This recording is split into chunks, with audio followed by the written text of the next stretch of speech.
ரமலானுடைய சிந்தனைகளில் நிறைய விஷயங்களை சொல்லலாம் என்றாலும் மிக முக்கியமாக திருக்குர்ஆன் ரமலானுடைய நேரத்தில் நினைவு கூறப்பட வேண்டிய ஒரு முக்கியமான நல்ல சிந்தனை. 12 மாதங்களிலும் ஆக சிறந்த மாதம் நாம் எதிர்நோக்குகிற ரமலான் மாதம். நீங்கள் அறிந்திருக்கலாம், திருக்குர்ஆனில் இஸ்லாமிய மாதங்களில் ரமலானை தவிர வேறு எந்த மாதத்தின் பெயரும் குர்ஆனிலே இல்லை. முஹர்ரம், சஃபர், ரபியுல் அவ்வல், ரபியுல் ஆகிர், ஜமாதுல் அவ்வல், ஜமாதுல் ஆகிர், ரஜப், ஷஅபான், ஷவ்வால், துல்காதா, துல்ஹஜ், எந்த மாதத்தின் பெயரும் குர்ஆனிலே இல்லை. குர்ஆனிலே அல்லாஹ் கோடிட்டு காட்டுகிற ஒரே ஒரு மாதம், அது வெறும் பெயராக அல்ல, ஷஹ்ரு ரமலான் என்று சொல்லுகிறார். ரமலானுக்கு எக்கச்சக்கமான சிறப்புகளை நான் சொல்லலாம். இது பொறுமையின் மாதம், பசியின் மாதம், ஏழைகளின் மாதம், தக்வாவின் மாதம், என்னென்னமோ மாதம் சொல்லலாம். ஆனா அல்லாஹ் இதுக்கு ஒரு பேர் சொல்றான். இந்த மாதம்னு சொல்லி அவன் அறிமுகப்படுத்துகிற போது அல்லாஹ் சொல்வது என்ன தெரியுமா? ஷஹ்ரு ரமலான் அல்லது உன்சில ஃபீஹில் குர்ஆன். இது குர்ஆன் இறங்கிய மாதம், குர்ஆன் இறக்கி வைக்கப்பட்ட மாதம். அப்படியானால் ரமலானுக்கு நீங்கள் எந்த சிறப்புகளையும் தருவதை விட ரமலானுடைய முதல் சிறப்பு என்பது திருக்குர்ஆன் தான். திருக்குர்ஆன் இறங்கியது என்கிற சிறப்பிற்கு பிறகுதான் ரமலானுக்கான எல்லா சிறப்புகளும். அந்த அடிப்படையில் திருக்குர்ஆனை குறித்து அதனுடைய அவசியங்கள், அது இந்த உலகத்தில் ஏற்படுத்திய திருப்புமுனைகள் என்று பல்வேறு விஷயங்களை இந்த குறுகிய நேரத்திலே ஓரளவு சொல்ல முயற்சிக்கிறேன். எல்லாம் வல்ல அல்லாஹ் பயன்தரும் விஷயங்களை பேசவும் நாம் கேட்கவும் தொடர்ந்து அது குறித்து சிந்திக்கவும் வரும் மாதத்திலே செயலாற்றவும் அல்லாஹ் அருள் புரிவானாக.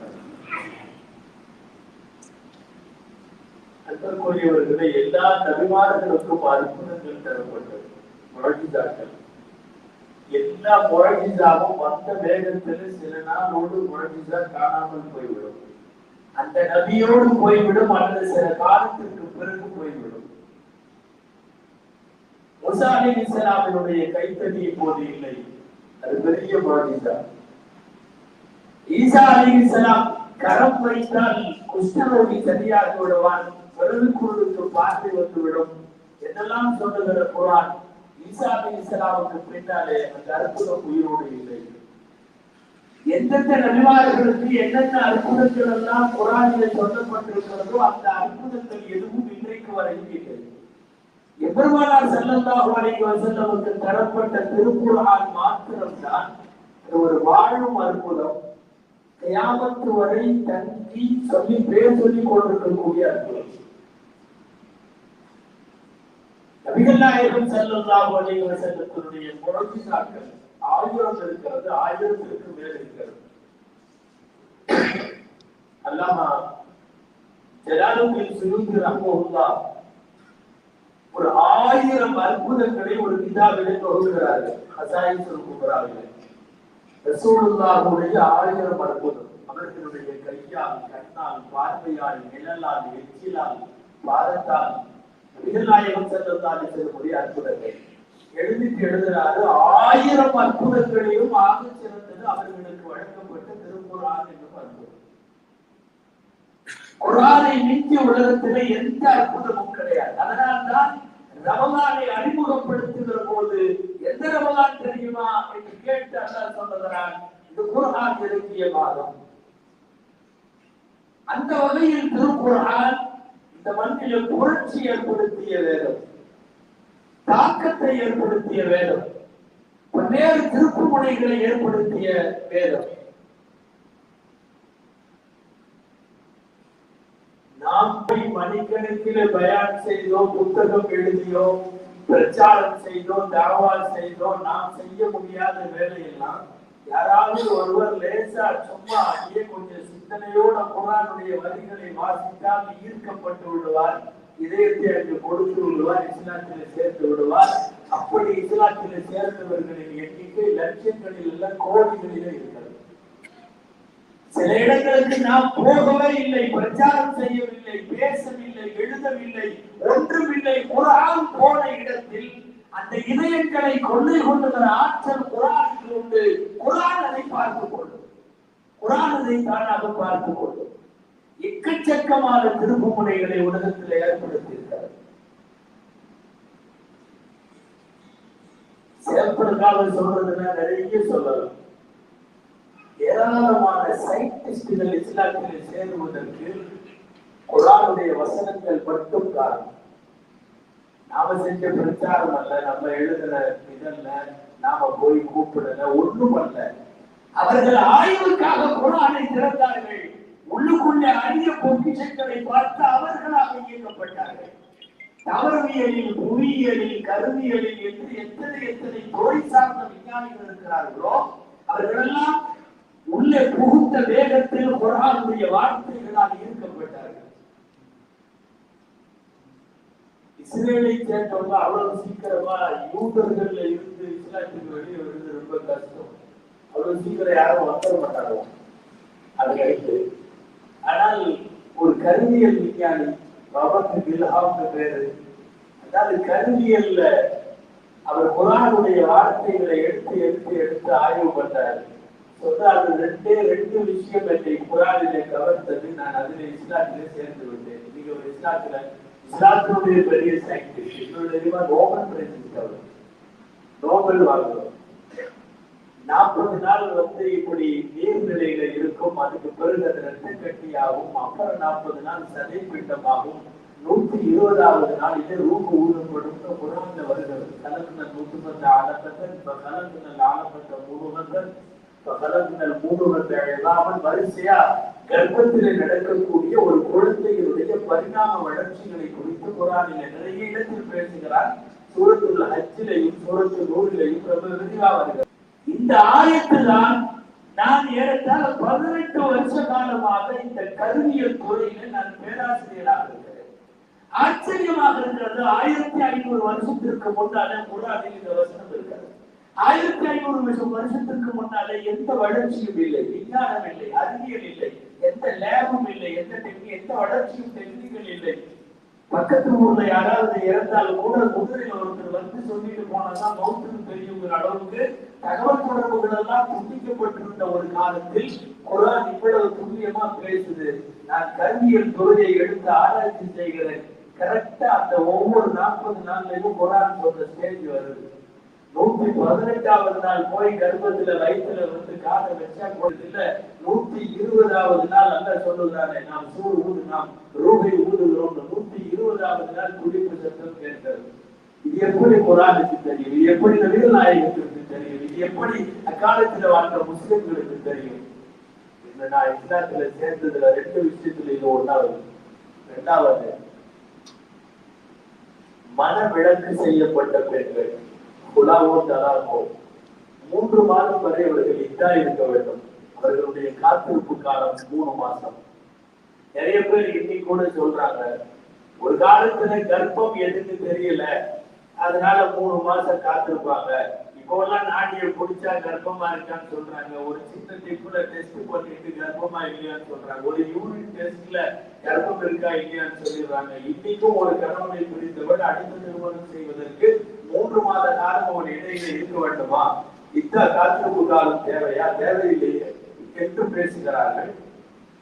இந்த துறையில பழுத்த அனுபவம் மிக்க விஞ்ஞானி நான் சொல்லுகிறார். பழுத்த அனுபவம் மிக்க விஞ்ஞானி நான் ஆய்வு செய்ததிலே கர்ப்பத்துக்குள்ள ஒரு ஆணும் பெண்ணும் சேர்ந்ததற்கு பின்னால் அவர்களுடைய வழக்கமான மாதவிடாய்கள் எல்லாம் வந்தாலும் கூட 3 மாதம் வரை இந்த அணுக்களின் துகள்கள் அந்த அறைகளிலே அப்பி இருக்கலாம், ஒட்டி இருக்கலாம்.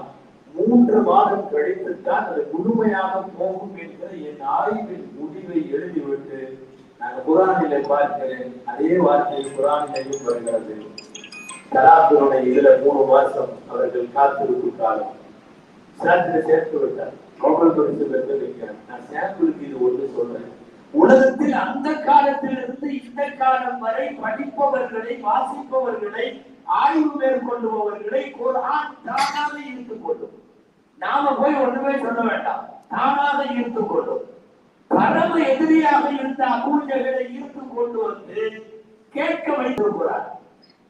நைட் நேரத்துல போய் தனியா கேட்பானா, ஓடிக்கொண்டிருக்கிற சஹாபாக்கள் வீடுகளுக்கு வெளியில நின்று யாரும் போய் குர்ஆனை கேட்கறீங்க, கேட்டா மாறிடுவீங்கன்னு சொல்லிட்டு அதனுடைய கவிதையாலும் வசனத்தாலும் ஈர்க்கப்பட்ட இவன் மாத்திரம் ராத்திரி போய் கேட்டிருக்காங்க. இவன் கூட கேட்ட இன்னொருத்தர் அஹ்னஸ்னு ஒருத்தர், அஹ்னஸ் சுரைக்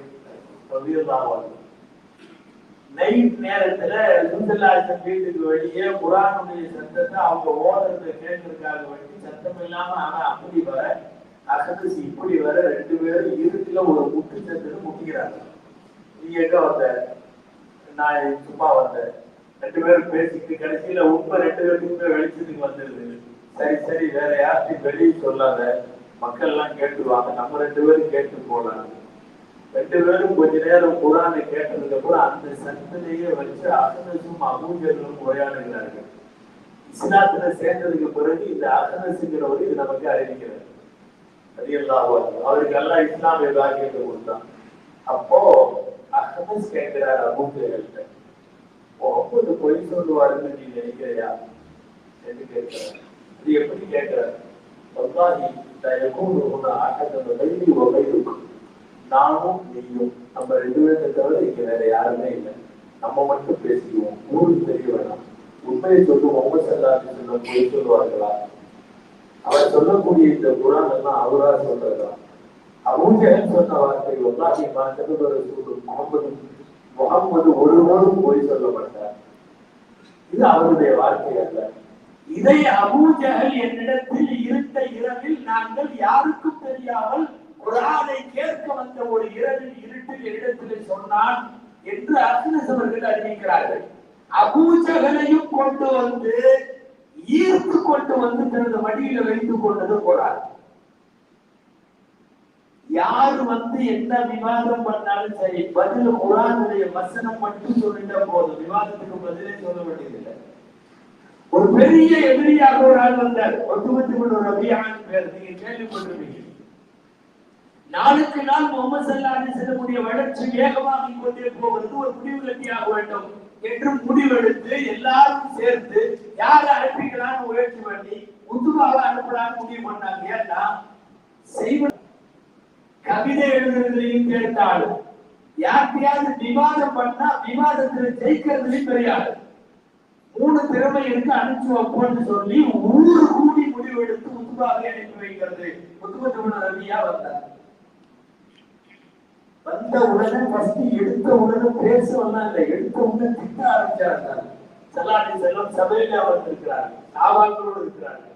பரதத்தை ஜம்மனா சட்டம் தாண்டி வந்தனா ஐயம்தனா, எங்க ஊரை பிரிச்சுட்டேன், எங்க உறவை எல்லாம் பிரிச்சுட்டேன், எங்களை எல்லாம் குறை சொல்றேன், நாங்க வணங்குற தெய்வங்களை திட்டுறேன், எப்படியே கடகடன்னு பேசிட்டேன். வழக்கம் போல் எம்பெருமானார் ஸல்லல்லாஹு அலைஹி வஸல்லம் உடனே பேசல. எல்லாம் முடிச்ச உடனே கேட்டாங்க, அது பரவத்தா ஓய்வு பெற்றுட்டியா, முடிஞ்சிச்சாப்பா? நம்ம கேட்கிற போது எல்லாம் முடிஞ்சா, அந்த மாதிரி முடிஞ்சிச்சா அப்படின்னா பேசாம இருக்காரு. அதுக்கப்புறம் திரும்ப கேட்டாரு. அவருடைய விவாத திறமை இதுக்கு முன்னாடி யாரும் கேட்காத கேள்வி, நீ சிறந்தவரா இல்ல உங்க பாட்டனார் அப்துல் முத்தலிபு சிறந்தவரா சொல்லு. நீ இன்னைக்கு சொல்றது அப்துல் முத்தலிபு சொல்லல, அப்துல் முத்தலிபு முட்டாளா இருக்கணும், இல்லைன்னா நீ முட்டாளா இருக்கணும், சொல்லு. இது பதில் சொல்ல முடியாத கேள்வி. என்னுடைய தாத்தா முட்டாளுன்னு ரசூலுல்லாஹ் சொல்லுவாங்களா? பேசாமல் இருந்தாரு. அடுத்த கேள்வி, அந்த அப்துல்லா அபூக், உங்க அத்தா அப்துல்லா சிறந்தவரா நீ சிறந்தவரா? ஏன்னா உங்க அப்துல்லா இதெல்லாம் சொல்லல, நீ இப்ப சொல்றதெல்லாம் சொல்லல. அதுக்கும் பதில் சொல்லல. நான் திரும்ப கேட்டார், நான் கேட்டுட்டே இருக்கேன், நீ பேச மாட்டேங்கிறேன். நான் சொல்றேன்னு சொல்லிட்டு ஸல்லல்லாஹு அலைஹி வஸல்லம் ஒன்றுமே சொல்லல. இந்த குர்ஆன்ல ஹாமீம் ஃபுஸ்ஸிலத்துன்னு ஒரு சூரா வருது, ஒன்றுமே சொல்ல உட்கார்ந்தாங்க. எல்லாரும் உட்கார்ந்தாரு. பிஸ்மில்லாஹிர் ரஹ்மானிர் ரஹீம் ஆரம்பிச்சு ஓதுறாங்க. தன்சீலுர் ரஹ்மானிர் ரஹீம் கிதாபுன் ஃபுஸ்ஸிலத் ஆயாத்துஹு குர்ஆனன் அரபிய்யா. அப்படியே ஓதுறாங்க. ஒரு பக்கம் பொதுவா தேர்ந்த அரபுகளுக்கு, கவிதை தெரிந்தவர்களுக்கு, நல்ல எக்ஸ்பர்ட்டா அரபு இலக்கியத்தில் மூழ்கியவர்களுக்கு குரானுடைய தாற்பயம் தெரியும். அதுல எக்ஸ்பர்ட்டா நாங்க எதிர்த்து உட்கார்ந்து இருக்கிற ஒத்துவா கேட்க கேட்டு கேட்டு அவங்களுக்கு புரிஞ்சு சத்தியமா இந்த உலகத்துல வேற யாரும் இப்படி சொல்ல முடியாது. கொஞ்சம் கொஞ்சமா தன்னை இழந்துட்டார். சொல்ல எந்த பதிலும் பேசல, குரான் மட்டும்தான் ஓடுறாங்க. ஒரு பக்கம் ஓடியதற்கு பிறகு அந்த சூறால ஒரு வார்த்தை வருது,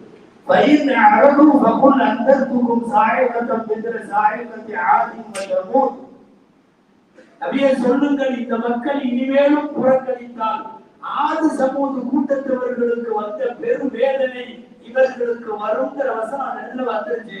ஓதுறப்போ எந்திரிச்சு வந்து ரசூலுல்லாஹ்வுடைய வாயை கொட்டிட்டாரு.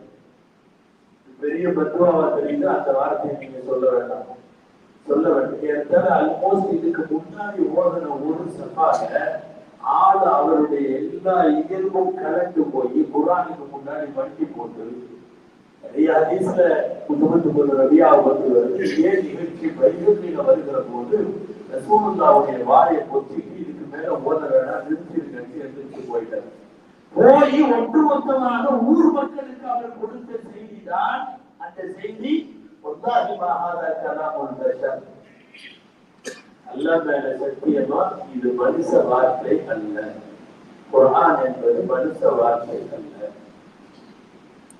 ஆக ஒரு முடிவோடு வந்த உத்துபத்துல் ரபியாவுக்கு பதிலாக பெருமானார் சொன்னது பதில் அல்ல, விவாதம் அல்ல, ஒரே ஒரு பக்கம் குர்ஆன். அவ்வளவு துவக்க காலத்தில் இருந்த குர்ஆன் ஏற்படுத்திய அதிசயத்துத்தக்க மாற்றங்கள் இவைகளெல்லாம் யார் யாரையோ கொண்டு வந்து மண்டியிட வைத்தது. நான் சொல்றதெல்லாம் முஸ்லிம்கள் குர்ஆனால் ஈர்க்கப்பட்டவர்களை பத்தி சொல்லல. குர்ஆனை ஏற்காத பரம எதிரிகளாக இருந்த குர்ஆனை கொடுக்க வேண்டும் என்றெல்லாம் பேசியவர்கள் எப்படியெல்லாம் குர்ஆனுக்கு முன்னாலே மண்டியிட்டு போனார்கள் என்பதை சொல்லிக் கொண்டு வருகிறது.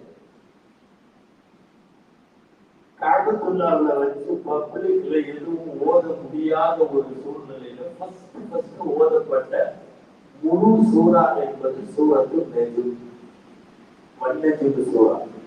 உங்களுக்கு தெரியும், குர்ஆனிலேயே ஆகச் சிறந்த வசன நடைகளை கொண்டது ஒரு 2-3 சூறாக்கள். அதுல ஃபர்ஸ்ட் மரியம். உலகத்தில் ஆகச் சிறந்த அற்புதமான வசனங்கள், வசன நடை. இரண்டாவது அர்-ரஹ்மான், மூணாவது அன்-நஜ்ம். இந்த சூறாக்களுடைய வசனங்களுக்கு ஈடு இணையே கிடையாது. வன்-நஜ்ம் சூறாவை ரசூல் ஸல்லல்லாஹு அலைஹி வஸல்லம் காபத்துல்லாஹ்வுக்கு முன்னாலே சஹாபாக்கள் இருக்கும்போது ஓதுகிறார்கள்.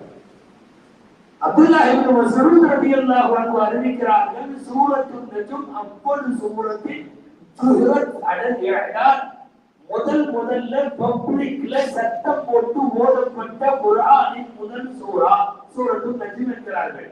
ஸல்லல்லாஹு அலைஹி வஸல்லம் கஅபாவுக்கு பக்கத்துல உட்கார்ந்து கொண்டு சஹாபாக்கள் எல்லாம் சூர ஓதுகிறார்கள். வன் நஜ்மி இதா ஹவா மா பல்ல சாஹிபுக்கும் வமா ஹவா. இந்த சூரா கடைசி வரைக்கும் வசனம் சும்மா பின்னி பிழல் எடுக்கிற வசனங்கள். அதுவும் கடைசிக்கு போக போக போக எவ்வளவு பெரிய இலக்கியவாதியாக இருந்தாலும் சூழ்ந்து விழுந்தும் அந்த சூறாவுடைய கடைசி அப்படி இருக்கும். செல்லம் ஓடிட்டே வர்றாங்க, சுற்றிலும் முஸ்லிம்கள் இருக்கிறார்கள். கொஞ்சம் தள்ளி அடிப்பதற்கு தயார் நிலையில் காப்பீர்கள் இருக்கிறார்கள். அதையாகவும் இருக்கிறார். ஒரு 10 பேர் இருக்கிறார்கள், எல்லாம் அடிக்கிறதுக்கு தயாரா. இவர் ஓடி முடித்தவுடன் சபையில கலவரம், அதற்கு தயாராக இருக்கிறார்கள்.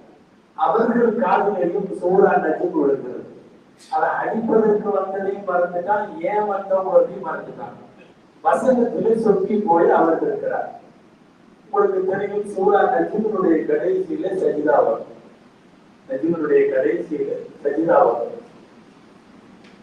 அது லாஸ்ட்க்கு போக போக போக எல்லாத்தையும் இழுத்து கட்டி போட்டு وأنه هو أضحك وأبكى وأنه هو أمات وأحيا وأنه هو رب الشعرى وأنه هو أهلك عادل وأنه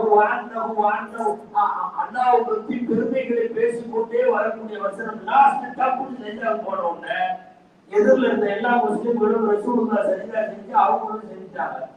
பிரச்சனை என்னன்னா அவங்களும் செஞ்சுட்டாங்க. யார் அடிப்பதற்கு வந்தாரோ, யார் தடுக்க வந்தாரோ, சூறா குடியேற்றம் கலவரம் என்று வந்தாரோ அவரும் சஜிதா செஞ்சதுக்கு அப்புறம் தான் அங்க போனதுக்கு அப்புறம் சில பேர் எடுத்து விட்டு நம்ம எதுக்கு வந்தோம், நம்ம என்ன பண்ணிட்டு இருக்கோம் சுதாரிச்சாடுவோம். சில நேரம் என்ன நடக்குதுன்னே தெரியாம நம்ம சேர்ந்து கையில தட்டிடுவோம். அப்புறம் யாரும் சொன்னதுக்கு அப்புறம் தான் இவங்களுக்கு கையில தட்டக்கூடாதுன்னு தெரியும். டக்குனு சஜிதா பண்ண உடனே சுதாரித்து எழுந்து விட்டார்கள். எழுந்ததற்கு பிறகு அவர்கள் மீண்டும் அடிக்கப்பாயிட்டார்கள் என்பது வேறு விஷயம். நான் சொல்ல வர்றது சூரத்துல் நஜ்ம் அபூ ஜஹல் உள்ளிட்ட ஒரு பெரும் கூட்டத்தை, எதிரிகள் கூட்டத்தை சபையில வைத்து மண்டியிட வைத்தது. இந்த மண்டியிட்டதற்கு எல்லாம் சாட்சி. சஹீஹுல் புகாரியில காபிர்கள் செய்த சஜிதா என்று சொல்லி இமாம் புகாரி இந்த சூராவினுடைய தஃசீரில் அதை பதிவு செய்கிறார். இதை வச்சு நிறைய நிகழ்ச்சிகள் நடந்தது. நான் இவ்வளவு வந்துட்டதுனால அதையும் சொல்லிடுறேன். ஃபர்ஸ்ட் இந்த ஊர்ல தொழுக முடியல, ஓத முடியலன்னு ஒரு குரு பக்கத்துல அபிசீனியாவுக்கு போயிட்டாங்கல்ல.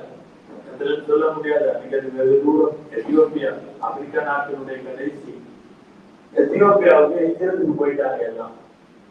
நீங்க இஸ்லாமிய வரலாற்று புத்தகத்துல பாத்தீங்கன்னா அபஷாவை நோக்கிய முதல் ஹிஜ்ரத் அப்படின்னு போட்டுருவோம். போய் அங்க இருக்காங்க. ஒரு 40-30-40 கிராமத்துல இருக்கும்.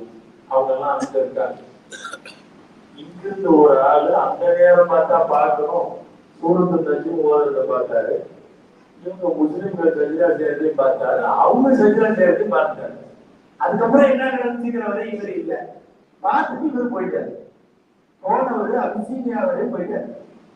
அங்க போய் அங்க இருக்கிறவங்கள்ட்ட என்ன இருக்கிறீங்க அப்படி இப்ப எல்லாம் நிலைமையெல்லாம் சரியா போச்சு, நீங்க போலாம், இங்கெல்லாம் தூரலாம், அங்கேயே எல்லாம் ஓடுறாங்க, ரசூல்லா தூரத்துக்கு நஜ்ம் ஓடுறாங்க, என் கண்ணால பார்த்து அபூ ஜஹல் எல்லாம் செஞ்சாரு போய் அங்க சொல்லி பொட்டி கொடுக்கையோட போனவங்க திருப்பி வந்தாங்க. நிலைமை சரியாயிடுச்சு. அதுக்கப்புறம் கலவரமாயிருச்சு. அந்த விஷயம் அவருக்கு தெரியல. சில நேரம் மேற்போக்கா எதையாவது பார்த்துட்டு போறவங்க போய் கொடுத்து போடுறதுன்னா எக்கச்சக்க பிரச்சனையாகும். நம்ம நடைமுறையிலே பார்த்துருப்போம். சும்மா லேசா ஏதாவது பார்த்துருப்பாரு ஒரு விஷயத்த பார்த்து போட்டு அப்படியே கிளம்பி போய் அதை சொல்லிடுவாரு. அதுக்கு மாற்றமா அதுக்கப்புறம் நடந்துட்டு இருக்கும். அவங்க மற்றவங்க பார்த்தா மக்கால இறங்கினா திரும்பவும் அடிதான் விழுவுது. மீண்டும் கிளம்பியவர்கள் இன்னும் 70 பேருக்கு சேர்த்து சுமார் 100-110 பேர் கிளம்பி போனார்கள். நீங்க வரலாறுல அதையும் பார்த்தீங்க. அபிசீனியாவை நோக்கி 2வது ஹிஜ்ரத். இந்த 2 ஹிஜ்ரத்துக்கு இடையில நடந்தது என்ன தெரியுமா? ஒரே ஒரு மனுஷன் பார்த்து போய் போட்ட தகவல் தான். சூரா அன்-நஜ்ம் ஓதப்பட்ட போது எதிரிகள் சஜிதா செய்தது உண்மை. நான் முன்னாலே சொன்ன ஆமீன் சஜிதா ஓதப்பட்ட போது உத்பத்துல் ரபியா சஜிதா செய்தது உண்மை. இரவின் இருட்டிலே வந்து அபூ ஜஹல் உள்ளிட்டவர்கள் திருமறையை கேட்டது உண்மை. இதெல்லாம் என்னன்னா, இந்த மண்ணில் ஆகப்பெரிய மாற்றங்களையும் புரட்சிகளையும் திருக்குர்ஆன் செய்திருக்கிறது. தானாக திருக்குர்ஆன் அது எல்லாம் ஈர்த்துக் கொள்ளும். திருக்குர்ஆனிலே சில விஷயம் எல்லாம் எப்படி குர்ஆனிலே இடம்பெற்றது 1500 வருஷத்துக்கு முன்னாலே நினைக்கிறோம். இன்னைக்கு சயின்டிபிக் ரீதியா ப்ரூவ் பண்றதுக்கு நிறைய முயற்சிகள் நடக்கிறது. இன்னும் அந்த எல்லையை விஞ்ஞானம் தொடவில்லை. அந்த உயரத்திற்கு திருக்குர்ஆன் போய் 14 நூற்றாண்டுகள் ஆகிவிட்டது. நம்ம இன்னைக்கும் சொல்றோம் விஞ்ஞானம் வளரட்டும், நல்லா வளரட்டும், நிறைய கண்டுபிடிக்க வேண்டாம் என்று பல மதங்கள் சொல்றோம். கண்டுபிடிக்கப்பட்டால் அவர்கள் கட்டமைத்து வைத்திருக்கிற சித்தாந்தங்கள் போய்விடும் என்று பயப்படும். அவர்களால் உருவாக்கி வைக்கப்பட்டிருந்த மூட பழக்க வழக்கங்கள் அடிபட்டு போகும் என்று பயப்படுவார்கள். நாங்கள் பயப்படவே இல்லை. இஸ்லாம் குர்ஆன் கையில இருக்கிறது. நீ வளர்ந்து கொண்டே போய் என்று சொல்லுகிறோம். நீ வளர்ந்து போய் முட்டி எங்க நிற்கையோ அந்த நின்று பாரு, உனக்கு கீழே இல்லை, உனக்கு மேல குர்ஆன். அதுதான் உண்மை, அதுதான் சத்தியம். எவ்வளவு உயரத்திற்கு வேண்டுமானாலும் விஞ்ஞானம் போகலாம், கண்டிப்பாக அதற்கு மேல் குர்ஆன் இருக்கும். அந்த அபிசீனியா நாட்டுல சொல்ல வந்ததோட தொடர்புடையதுனால நான் அப்படியே சொல்லி முடிச்சிடலாம் நினைக்கிறேன். இங்கிருந்து மக்காலுக்கு ஒரு 4-5 எதிரிகள் கிளம்பி போய் எங்க ஊர்ல இருந்து உங்க ஊருக்கு வந்தவங்க எல்லாம் திரும்பி அனுப்பி வந்துருவாங்க. அந்த அரசத்தை உயர் ரகமான அத்தரை எல்லாம் கொண்டு முன்னாடி வச்சுட்டாங்க. அவங்க ஆக உயர்த்த பேசப்படுத்த கூட அதிகாவா முன்னாடி வச்சுட்டாங்க. இதெல்லாம் எங்க ஊருக்காரங்க உங்களுக்கு கொடுத்து அனுப்புறாங்க. அவருக்கு அத்தர் ரொம்ப பிடிக்கும். அவர் வாங்கி வச்சுட்டார். நல்ல மனுஷன், நஜ்ஜாஷின்னு அவருக்கு பேரு. இவங்களை அனுப்புறது ரசூலுல்லாஹ் சொல்லி அனுப்புனாங்க. அங்க போங்க,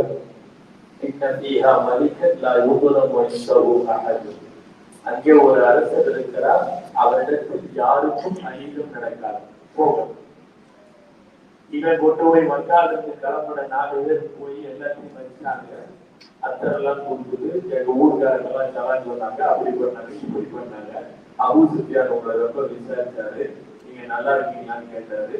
எங்க ஊருக்கு அடங்காம சில பேர் உங்க ஊருக்குள்ள வந்திருக்காங்க, உங்க நாட்டையும் கெடுத்துருவான், அவங்கள எங்க கூட அனுப்பிச்சு வைக்கிறாரு. விசாரிச்சு சொல்றோம். மறுநாள் காலையில விசாரிக்கிறதுக்காக எல்லாத்தையும் கூப்பிட்டுட்டாங்க. முஸ்லிம்கள் புலப்பெயர்ந்து எதிரை செய்து போன முஸ்லிம்கள் எல்லாம் இந்த பக்கம், அமைச்சர்கள்லாம் எதிரில் இந்த கூட்டிட்டு போலான்னு வந்திருக்கிறாங்க. இவங்க ஒரு 4 பேர் இப்படி எல்லாம் இந்த பக்கம். நஜாசி மன்னர் அவருடைய சீட்ல உட்கார்ந்துட்டு, உங்கள இருந்து யாராவது வந்து உங்க மதத்தை பத்தி சொல்லுங்க. அதிரதி என்ற அவனுடைய சகோதரர் ஜாஃபர் இப்னு அபீ தாலிப் அவர் முன்னாடி வந்தார். உங்களுக்கு இறங்கின வகி, உங்களுடைய திருக்குர்ஆன் வசனங்களும் கொஞ்சம் சொல்லுன்னு சொன்ன உடனே அவர் அப்போ ஓதுனாரு சூரா மரியம். நான் கொஞ்சத்துக்கு முன்னாடி சொன்னேன், வசனங்களில் சூரா நஜ்மை போல முதல் சூரா மரியம். மரியமனுடைய ஒரு பேச்சு ஓதுனார் ஜாஃபர் ரலியல்லாஹு. மரியமனுடைய அந்த முதல் பேச்சுல மரியமை பற்றி, யஹ்யாவை பற்றி, ஜக்கரியாவை பற்றி, மரியமை பற்றி வருகிறது.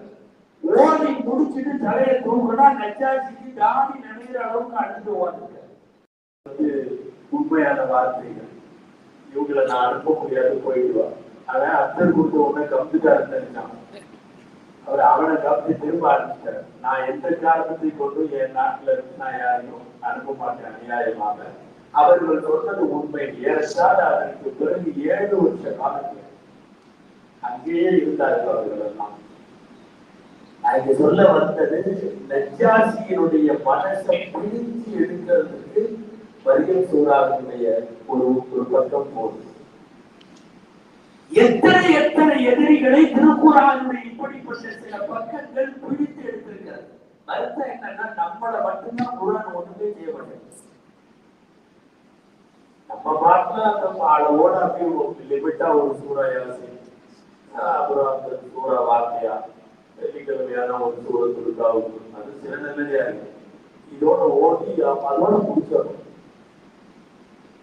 எப்பவாவது இறந்தவர்களுக்காக முழு குர்ஆனை ஓடி முடிச்சிடணும். அறிவு பண்றது அவ்வளவுதான். அன்றாட வாழ்க்கையில திருக்குர்ஆன் மாற்றத்தை கொண்டு வர வேண்டும். நீங்க ஒண்ணு வேணாம், அந்த மனசு நிம்மதி இல்லை, டென்ஷனா இருக்கு, ஒண்ணுமே வேணாம். தனியா ஒரு இடத்துல போய் உட்கார்ந்து முழு செஞ்சு இப்படி வழியில வந்து குர்ஆனை தூக்கி உட்கார்ந்து கொஞ்சம் தூரம் ஓடிட்டு மூடி வைங்க. டெஸ்ட் பண்ணி வேணாலும் பாருங்க, அல்லாஹ் பாரத்தை இறக்குவோம். அபூ ஜஹல் உட்பட, நஜ்ஜாசி உட்பட யார் யாரையோ இதயத்துக்குள்ளே புகுத்து ஊடுருவிய திருக்குர்ஆன் அல்லாஹ்வையும் ரசூலையும் நம்பிய சமுதாய மாற்றத்தை ஏற்படுத்ததா? நிச்சயமாக திருக்குர்ஆன் ஏற்படுத்தும். வஹி யாருக்கு இறங்கியதோ அந்த பெருமானார் ஸல்லல்லாஹு அலைஹி வஸல்லம் திருமசூத் ரலியல்லாஹு அன்ஹு ஓதுபா கேட்கிறேன்னு சொல்லி அவங்க கேட்டு உட்கார்ந்துட்டாங்க.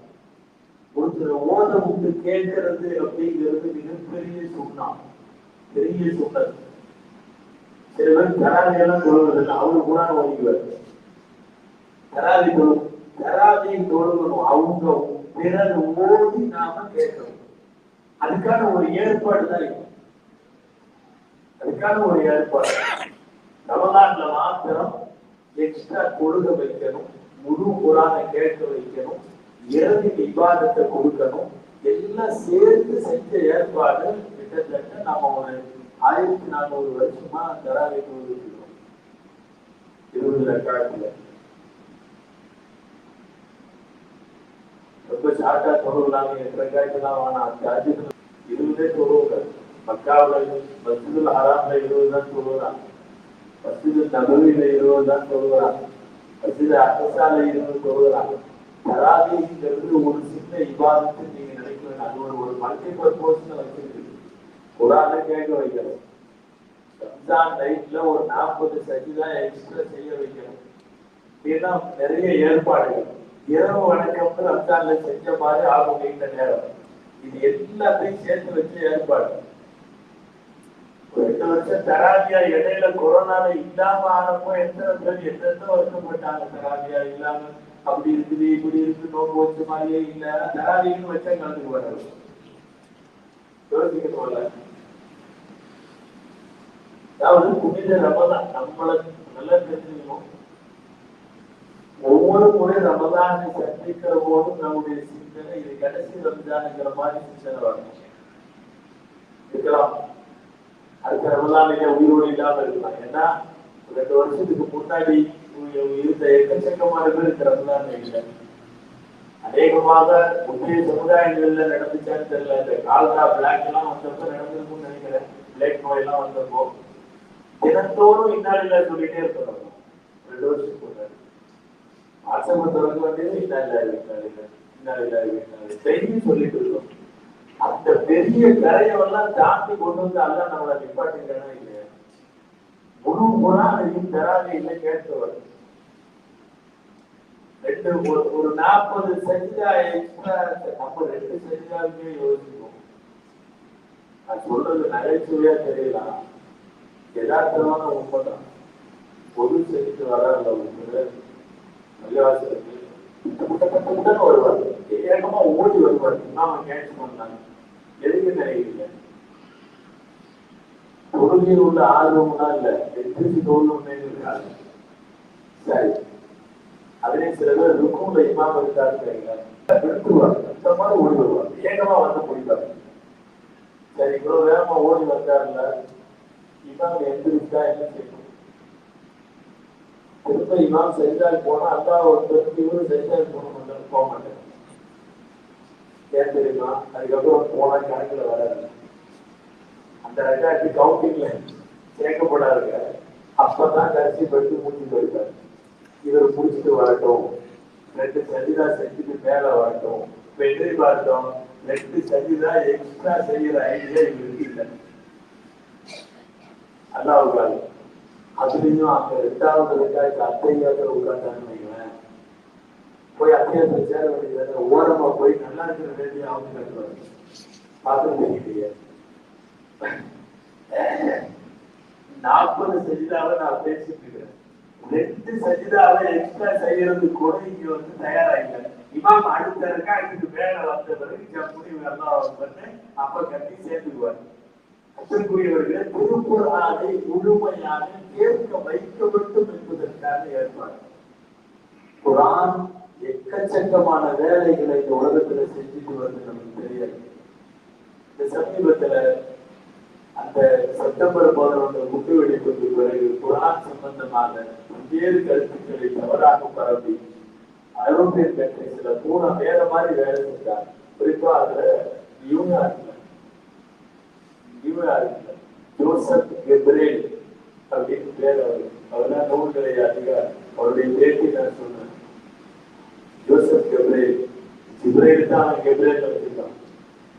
குர்ஆன வந்து பார்க்கிறவங்க படிக்கிறவங்க எல்லாம் இஸ்லாத்துல சேர்ந்ததுனால அதை எடுத்து முன்னாடி வந்த உடனே குர்ஆனுடைய இங்கிலீஷ் டிரான்ஸ்லேஷன் கிடைக்காம எங்கேயாவது பின்னாடி சத்துக்குள்ள ஒழிச்சு வச்சதுன்னு சொல்லிட்டாங்க. ஆர்டர் போட்டாங்க. ஆர்டர் வந்து இப்ப அங்கெல்லாம் ரிட்டர்ன்ல அப்படி கொடுக்க முடியாது, ஓரமா சொல்லி விட்டாங்க. கொஞ்சம் டெமோக்ரஸி, ஜனநாயகம்னா கொஞ்சம் ஓவர் டோஸ், நீங்க தப்புன்னு அப்படியெல்லாம் சொல்ல முடியாது. குர்ஆன் ஓரெல்லாம் சொல்லி அவருக்கு தான் ஆர்டர் வருது. குர்ஆன் முன்னாடி லைப்ரரியில வந்தா இருக்கக்கூடாது, எல்லாம் இருக்கும். பைபிளா இருந்து எல்லாம் இருக்கும், குர்ஆன் மட்டும் இருக்காது. அதை கொண்டு போய் எங்கேயோ பின்னாடி ரேட்டுல எங்கேயோ கொண்டு போய் பின்னாடி சொல்லி உனக்கு சொல்லிட்டாங்க. ஆத்துல கொண்டு போய் சொல்லி விட்டாரு. சொல்லி விட்டு உங்களுக்கு எல்லாம் குர்ஆன் கிடைக்கிறது இல்லை. அவங்க இங்க அங்க அங்க எல்லாம் தேடுவாங்க.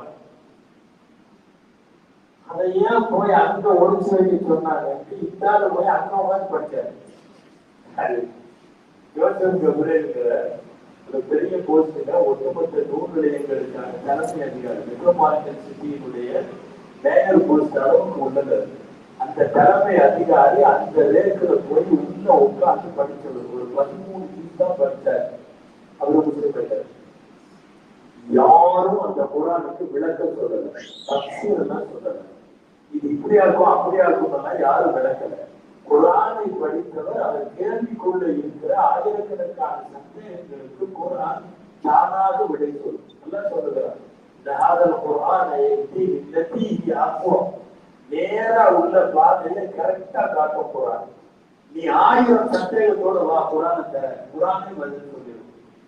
இஸ்லாமில சேர்ந்துட்ட சாலிஹ் இப்ராஹிம் பேர் ஜோசப் ஜிப்ரேல் தான் சாலிஹ் இப்ராஹிமா மாறிட்டு எல்லா நூலகங்களுக்கும் இது வெளியே வந்து இந்த பெரிய இஷ்யூ ஆகி பிரஸ் மீட்ல எல்லாம் வச்சு சொல்லுகிறார். இவ்வளவு காலமும் என் மனசுக்கு ஒரு கனவு விஷயமாக நிறைய விஷயம் சந்தேகத்தில் இருந்துச்சு.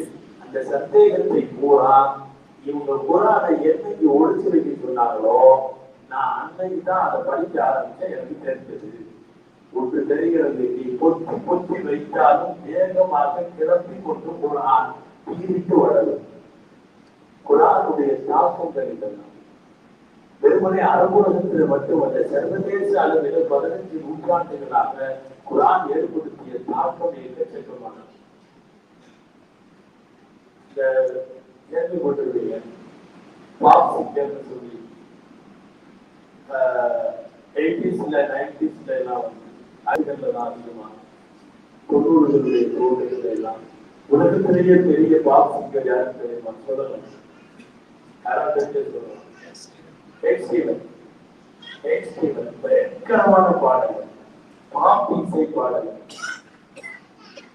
பாப் இசைனா என்னன்னு கேட்டு தெரியும். காக்காவை போன்ற மாதிரி ஆடுறது, மதிப்பு வந்த மாதிரி ஆடுறதுக்கு பேர் தான்.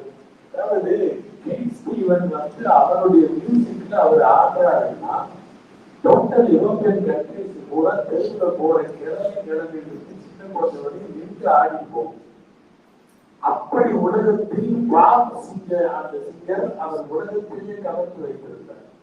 365 நாளும் அப்பாயின்மெண்ட்ல தான் பார்க்கணும். அவ்வளவு தீவிரமான பாப் சிங்கர். உடம்பு சரியில்லாம வாஷிங்டன்ல அட்மிட் ஆகிறார். கவனிக்க வாஷிங்டன்ல ஹாஸ்பிட்டல்ல அட்மிட் ஆகிறார்.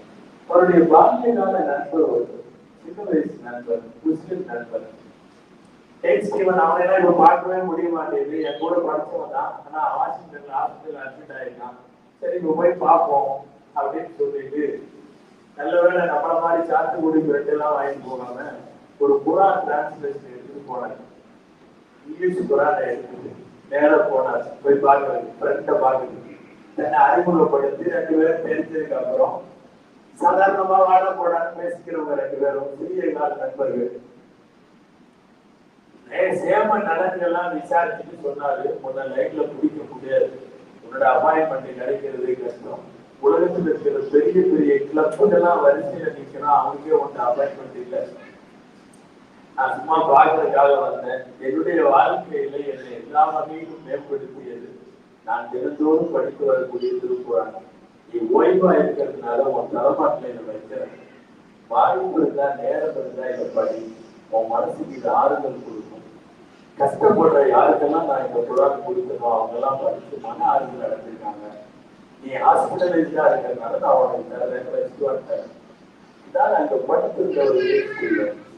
கொஞ்சம் கொஞ்சம் வாங்கி எடுத்து குரானை படிக்க ஆரம்பிக்கிறேன். உடல் ஆரோக்கியம் பெற்று ஹாஸ்பிட்டல்ல இருந்து டிஸ்சார்ஜ் ஆகலான்னு டாக்டர்கள் இதை இன்னும் கொஞ்சம் படிச்சு முடிக்கிறதுக்காக அந்த டேட்டை எக்ஸ்டெண்ட் பண்ண சொல்றேன். நான் ஹாஸ்பிட்டல்லயே இருந்து முழு குரானை படிச்சு முடிச்சுட்டு டிஸ்சார்ஜ் ஆகி வெளியே வர்ற அன்னைக்கு நான் முஸ்லிம்னு அறிவிப்பு செய்யறேன். பெரிய மாற்றம். அவர் முஸ்லிம் ஆனது மட்டுமல்ல, அவருடைய ஃபுல் ஹிஸ்டரி, அவருடைய டாக்குமெண்ட்ரி அதையெல்லாம் நான் இங்க மலேசியால போன தடவை மலேசியா வந்திருந்தப்ப இங்க உள்ள இந்த அருங்காட்சியகம் இருக்கு, மியூசியம். இந்த மியூசியத்துல போய் அவரை பார்த்தேன். நீங்க அவருடைய பேர் யூசுப் இஸ்லாம். யாரு? ஸ்டீவன் யூசுப் இஸ்லாமா மாறுறாரு. ஸ்டீவன் சாதாரணமா நீங்க நினைக்க கூடாது. 25 வருஷம் உலகத்தின் இசையை தன்னுடைய விரலில வைத்து அபாரமான மலேசியாவுடைய குழந்தைகள் பள்ளிக்கூட நிகழ்ச்சியோடு அரசு சார்பாக கௌரவமாக அழைக்கப்பட்டார். நான் நான் என்னைக்கோ மூத்தா போனதை பத்தி சொல்லல. இப்ப வரையும் 15 நாடுகள்ல இஸ்லாமிய ஸ்கூலுடைய கல்பான் 15 நாட்டுல உலகம் பூரா இஸ்லாமிய ஸ்கூல் நடந்துட்டு இருக்காரு. யூசுப் இஸ்லாமாக மாறியது எப்படி? யூசுப் இஸ்லாம் வேற இன்டர்நேஷனல் பிரஸ் மீட் ஹாஸ்பிட்டல் வாசல்ல கீழே இறங்குறாரு. ஏன்னா உலகத்துக்கு அதிர்ச்சியான செய்தியாக சொல்றாரு, இனிமேல் நான் இசை கச்சேரி செய்ய மாட்டேன், எந்த பாப்பி செய்யும் பாட மாட்டேன், நான் அதையெல்லாம் தவிர்த்து விட்டு புனித இஸ்லாத்தில் என்னை சேர்த்துக்கொண்டு அறிவிப்பு செய்யற இன்டர்நேஷனல் பிரஸ் மீட்ல கேட்கிறாங்க. சர்வதேச பத்திரிகையாளர் சந்திப்பு, நீங்க எப்படி ஃபீல் பண்றீங்க இப்போ? ஏன்னா உங்க மியூசிக்க போட்டவங்க ரோட்ல உள்ளவன்லாம் ஆடுவான், நீங்க அதை நிறுத்த அறிவு செய்றீங்க, இப்ப எப்படி ஃபீல் பண்றீங்க? நான் இவ்வளவு காலம் நரகத்தில் இருந்து இப்போது சொல்றதுக்குள்ளே வந்திருக்கேன். அவருடைய வார்த்தை கேட்க அதுக்கு பின்னாடி சொல்ற வாழ்க்கையில வாழ மாட்டேன்னாரு. இஸ்ரேல் ராஜாவின் மீது பலஸ்தீனத்து குழந்தைகள் மீது அத்துமீறி கடந்த சில வருஷத்துக்கு முன்னாடி தாக்குதல் நடத்திய போது ராஜாவில இருக்கக்கூடிய குழந்தைகளுக்காக நிதி திரட்ட கிட்டத்தட்ட 15 வருஷத்துக்கு முன்னாடி பைக்கு பிடிச்சு ஒரு பாட்டு பாடினார். அதுவும் ஏகத்துவம் சார்ந்த இறைவன் ஒருவன் என்பதை குறிக்கிற ஒரு பாடலை அவர் பாடினார். அது சொல்ல வந்தது,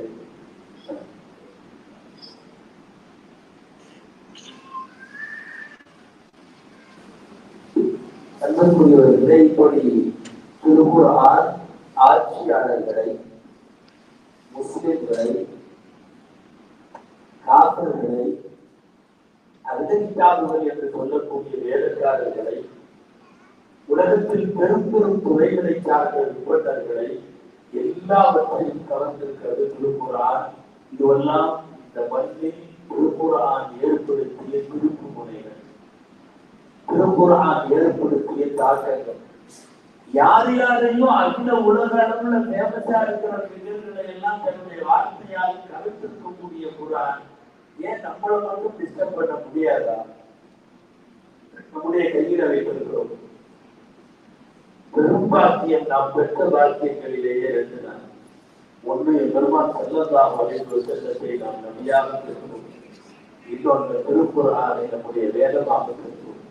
இந்த 2 விட வேற எந்த பாக்கியமும் நாம் தரவில்லை.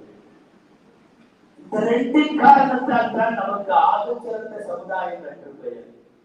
எனவே கையில் எடுப்போம் குர்ஆனை, நன்றாக படித்து ஓடுங்கள். இனி அடுத்தடுத்த நூற்றாண்டுகள் குர்ஆனுக்கான நூற்றாண்டு. எல்லா நூற்றாண்டும் முடிஞ்சிருச்சு. தத்துவங்களுக்கான நூற்றாண்டுகள் முடிந்து விட்டது. அறிவியல் இன்னமும் கரை சேராத குழந்தையாகவே இருக்கிறது. அந்த தத்துவம், இந்த தத்துவம், கம்யூனிசம், ரெவல்யூஷன் எல்லாம் போயிருச்சு. இனிவரும் நூற்றாண்டுகள் குர்ஆனுக்கானது. நம் கையில இருக்கக்கூடிய குர்ஆனை திறக்கலாம். அர்த்தம் தெரிந்தும் அர்த்தம் தெரியாமல் திருக்குர்ஆனை கையில் எடுத்து ஓதுவோம். புனிதமானம் வருகிறது. என்னால முடிஞ்ச வரையும் நான் குர்ஆனை ஓதுவேன்னு முடிவு பண்ணுறேன். தெரியாதவங்க நான் குர்ஆனை கத்துக்க வேண்டும் முடிவு பண்ணுறேன். நிறைய தாய்மார்கள் வந்திருக்கிறார்கள். இவருக்கெல்லாம் நன்றாக தெரியும், ஆண்களை விட அவர்கள் அதிகமாக குர்ஆன் ஓதுவாங்க. ஒரு நேரம் இருந்தது, நான் 5 குர்ஆன் முடிச்சிட்டேன், 10 குர்ஆன் முடிச்சிட்டேன், இதெல்லாம் பெண்களுக்கு இடையில போட்டி இருக்கும். சமீப காலங்கள்ல பூரா இந்த யூடியூப் பேஸ்புக் எல்லாம் வந்ததுக்கு அப்புறம் அவங்களும் குர்ஆன் ஓதுற மாதிரி தெரியல. தயவு செய்து இந்த ஒரு வாரம் குர்ஆனை கையில் எடுங்கள், முடித்தவரை ஓதுங்கள். அல்லாஹ் ஜல்ல ஷானஹு குர்ஆனுடைய பரக்கத்தை நமக்கு தருவானாக. இந்த மாதம் முழுக்க நல்லவர்களை செய்யும் தௌஃபீகை அல்லாஹ் தருவானாக. திருக்குர்ஆனால் மறுமையில் சிபாரிசு செய்யக்கூடிய மேன்மக்களிலே எல்லாம் நம்மை சேர்ப்பானாக என்று இந்த நல்ல நேரத்தில் துஆ செய்து கொள்கிறேன். அல்லாஹ் ஜல்ல ஷானஹு தஆலா நம்முடைய எல்லா பிரார்த்தனைகளையும் ஏற்று சலாமத்தான முறையில் ரமலானை சந்திக்கவும் நல்லவர்கள் புரியவும் அல்லாஹ் தௌஃபீக் செய்வானாக.